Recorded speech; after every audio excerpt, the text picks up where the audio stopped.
P by Q equals to R by S equals to T by U is equal to 2/5।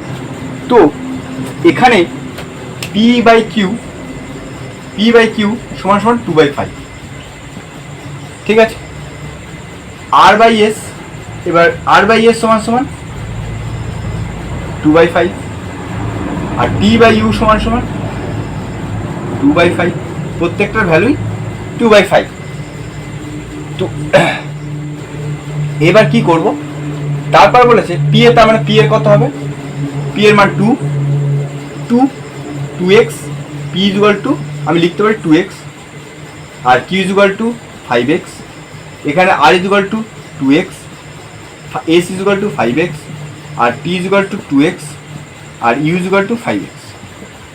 তো 4p আছে, 4p plus 3r plus 7t is to মানে divided by 4q plus 3s plus 7u।